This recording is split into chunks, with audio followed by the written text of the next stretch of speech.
اعوذ باللہ من الشیطان الرجیم بسم اللہ الرحمن الرحیم الحمد للہ رب العالمین الصلاۃ والسلام علی اشرف الانبیاء والمرسلین۔ معراج النبی صلی اللہ علیہ وآلہ وسلم کے سلسلے میں جو ہم آج کل بات کر رہے ہیں اس میں ہم اس مقام پر پہنچے تھے کہ رسول اللہ صلی اللہ علیہ وآلہ وسلم سفر کرتے کرتے چھٹے آسمان پر پہنچ گئے ہیں، اور آپ کی ملاقات یہاں اللہ کے نبی رسول جناب موسیٰ علیہ السلام سے آپ کی ملاقات ہوتی ہے، اور ہم یہاں پر موسیٰ علیہ السلام کی باتیں ڈسکس کر رہے تھے۔ موسیٰ علیہ السلام پیدا ہوئے تو اللہ کے حکم کے مطابق جو خیال اللہ نے آپ کی والدہ کے دل میں ڈالا تھا، انہوں نے ایک ٹوکری میں موسیٰ علیہ السلام کو لٹایا اور دریا میں وہ بہا دی۔ اور اللہ کی قدرت یہ کہ اس وقت فرعون کی بیوی اپنی دوستوں یا اپنی خادماؤں کے ساتھ دریا کے کنارے پہ تھی۔ اس نے یا رونے کی آواز سنی بچے کی، یا اس کو بچہ نظر آیا، چہرہ نظر آیا، بچے کو نکالا گیا تو بہت خوبصورت بچہ دیکھ کر آسیہ نے فیصلہ کیا کہ وہ اسے اپنے پاس رکھ لیں گی، اور آسیہ نے ہی اس بچے کا نام موسیٰ رکھا۔ موسیٰ پانی اور درخت، جس وجہ سے یہ نام رکھا گیا۔ موسیٰ علیہ السلام اب فرعون کے محل میں آ گئے، اور اللہ کی قدرت یہ ہے کہ فرعون کو اس کے لوگوں نے، جوتشیوں نے، قیافہ شناسوں نے، ذائچہ بنانے والوں میں، جنہوں نے بتایا تھا کہ تمہارا اقتدار ایک بنی اسرائیل کے بیٹے کی وجہ سے ختم ہو جائے گا، اور اس نے حکم دیا کہ آج کے بعد بنی اسرائیل میں پیدا ہونے والے بیٹوں کو قتل کر دیا جائے، جان سے مار دیا جائے، اور بیٹیوں کو زندہ رکھا جائے۔ اس طرح اس نے اپنے تئیں بڑی پرفیکٹ سکیم ڈیولپ کر لی تھی کہ میری اقتدار کو کوئی خطرہ باقی نہ رہے۔ لیکن وہ یہ بھول گیا تھا کہ اس کائنات کا رب مسبب الاسباب وہ کام کرتا ہے جو آپ سوچ بھی نہیں سکتے، جو کوئی اور نہیں کر سکتا۔ میرا مالک وہ کام بڑی آسانی، محبت اور کمال سے کرتا ہے، اور اس کو عاجز کر دیتا ہے جس پر بڑا ہمیں زوم ہو، جس کو اپنی عقل کا زوم ہو۔ اللہ اسے عقل سے ہی دکھاتا ہے کہ تمہاری عقل یہ ہے اور میں نے یہ کیا ہے۔ تو اسباب اللہ کے لیے کوئی جو مسبب الاسباب ہے، ہر چیز کا پیدا کرنے والا ہے، اس کائنات کا کریٹر ہے، خالق ہے، چلانے والا ہے، اس کے لیے یہ معاملات کچھ بھی نہیں۔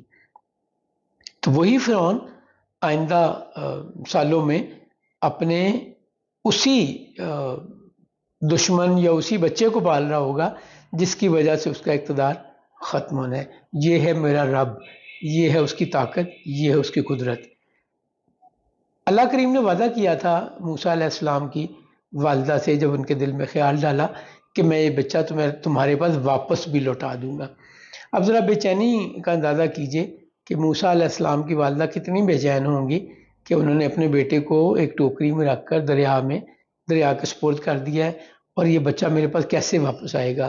یقیناً بڑی مشکل صورتحال ہوگی۔ بٹ اللہ کے بندوں کو اللہ پہ یقین اتنا کامل ہوتا ہے کہ وہ ان کے لیے سکون کا باعث بھی ہوتا ہے۔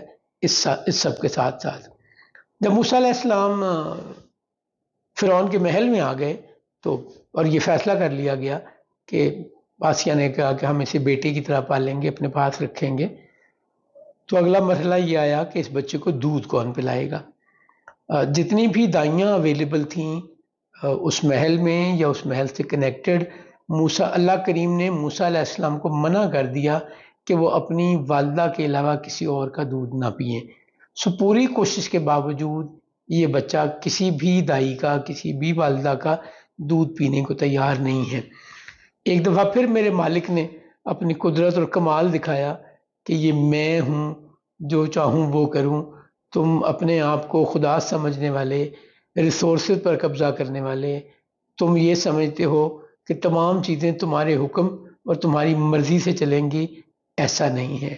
یہ جتنی بھی مہلت، جتنی بھی گنجائش دی ہے، یہ میں نے دیا، یعنی مالک کا فرمان ہے کہ اگر تمہارے پاس کوئی طاقت ہے، اگر تمہارے پاس کوئی اسباب ہیں، اگر تمہیں کوئی اختیار ہے، تو یہ میرا دیا وہ اختیار ہے، میں جب چاہوں واپس لے لوں۔ اب یہ پریشانی کھڑی ہو گئی کہ بچہ بہت پیارا ہے، ملکہ کے دل کو بہت عزیز ہے، بیٹوں کی طرح پالنا چاہتی ہیں، اور وہ بچہ دودھ پینے کو تیار نہیں ہے۔ اب اگلا یہ خیال کیا گیا کہ محل کے ہر کارے، خادم یا وہ لوگ جو سرو کرتے ہیں انہیں بھیجا گیا کہ جاؤ تلاش کرو کوئی دائیا جو اس کو دودھ پلا سکے۔ اب یہ میں اگلی بات میں اپنے گمان سے کر رہا ہوں۔ وہ لوگ کہیں کسی پبلک پلیس پہ، کسی بازار میں، کسی امپورٹنٹ پلیس پہ آ کے یقیناً انہوں نے اناؤنسمنٹ کی ہوگی یا اناؤنسمنٹ کر رہے ہوں گے کہ ہمیں ایک دائیا کی تلاش ہے بادشاہ کو بچے کے لیے، تو اگر کوئی دائیا اویلیبل ہے تو وہ آئے۔ گئی بھی ہوں گی، لیکن موسیٰ علیہ السلام نے کسی کا دودھ نہیں پیا۔ یہیں پہ جہاں اناؤنسمنٹ ہو رہی ہے، جہاں یہ ریکوائرمنٹ بتائی جا رہی ہے، وہیں پہ موسیٰ علیہ السلام کی بہن بھی موجود ہیں۔ موسیٰ علیہ السلام کی بہن کہتی ہیں کہ میں ایک خاتون کو جانتی ہوں، وہ بھی دائیا ہے، آپ اس کا دودھ دیکھ لیں، اگر وہ بچہ پی لے تو موسیٰ علیہ السلام کی والدہ کو لے جایا گیا محل میں، موسیٰ علیہ السلام کو یا اس بچے کو دودھ پلانے کے لیے۔ جیسے ہی موسیٰ علیہ السلام کی والدہ نے انہیں گلے لگایا، موسیٰ علیہ السلام نے اللہ کے حکم سے اپنی والدہ کا دودھ پیا، اور وہ جو سارے کرائسس کیوٹک سچویشن بنی ہوئی تھی کہ ملکہ کا دل ہلکان ہوا جا رہا ہے تو بچہ دودھ نہیں پی رہا، وہ اللہ کی قدرت سے اپنی ہی والدہ کا دودھ پیتے ہیں۔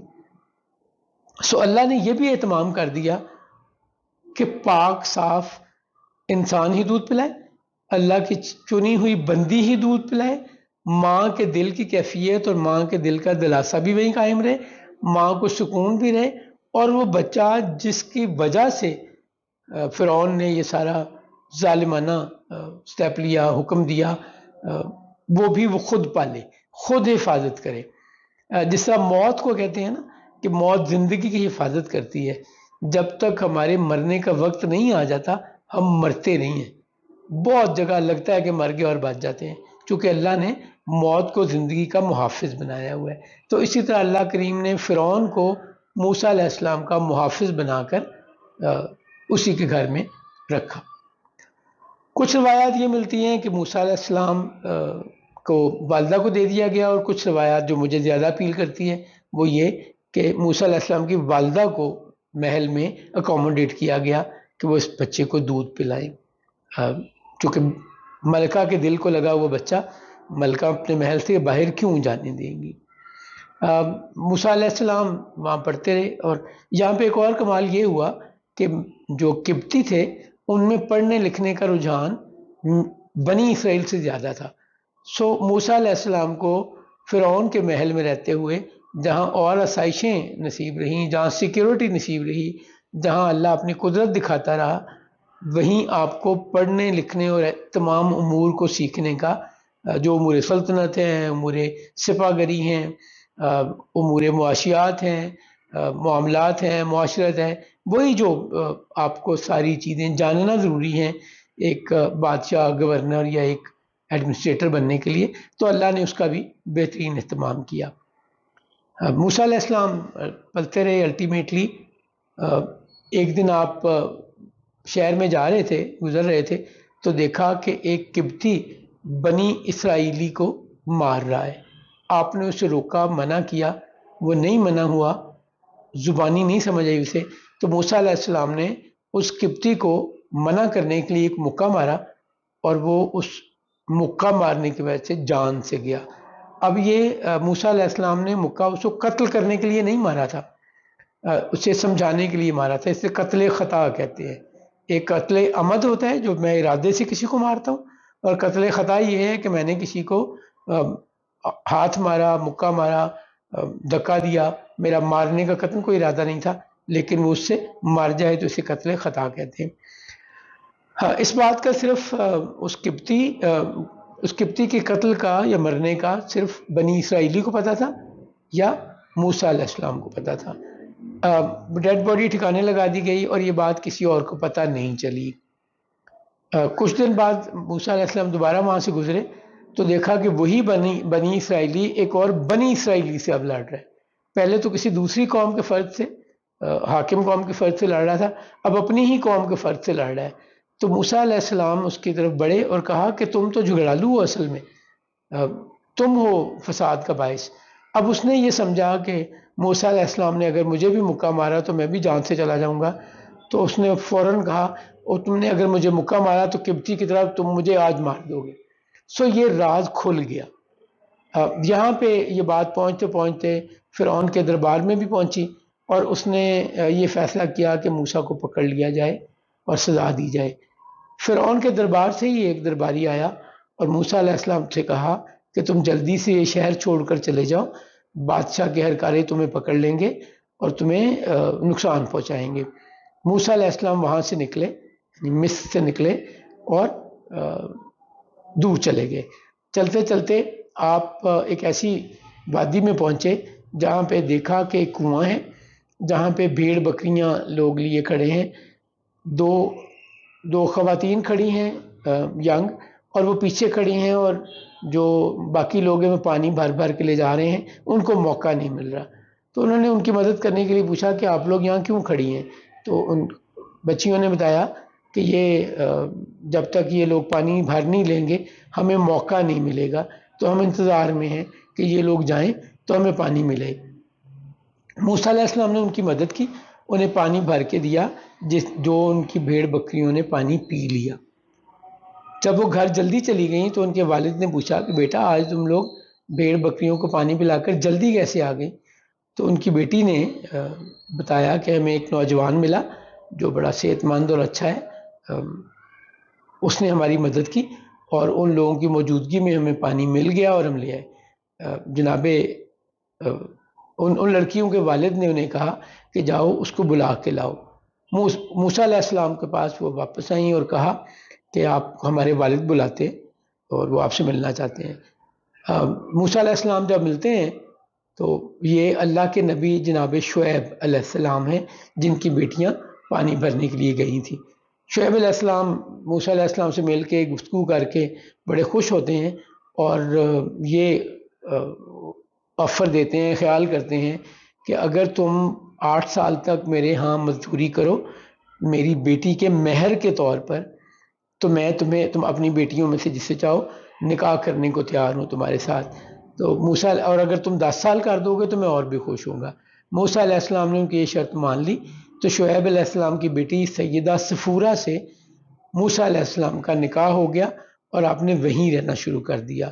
موسیٰ علیہ السلام نے 8 کی بجائے 10 سال ان کے ہاں یہ خدمت کی اور اس کے بعد اجازت لی کہ انہیں اجازت دے دی جائے، وہ اپنی بیوی اور بیٹے کے ساتھ واپس جانا چاہتے ہیں۔ موسیٰ علیہ السلام کی باتیں معراج النبی کے حوالے سے سرکار صلی اللہ علیہ وآلہ وسلم کی ملاقات اس کے حوالے سے جاری ہیں۔ انشاءاللہ اگلے سیشن میں ہم اس سے آگے چلیں گے۔ اللہ کریم ہمیں علم عطا فرمائے، اللہ کریم ہمیں ایمان عطا فرمائے، اللہ کریم ہمیں ایسا ایمان اور علم عطا فرمائے جو ہمیں کامیابی تک لے جائے۔ جزاک اللہ۔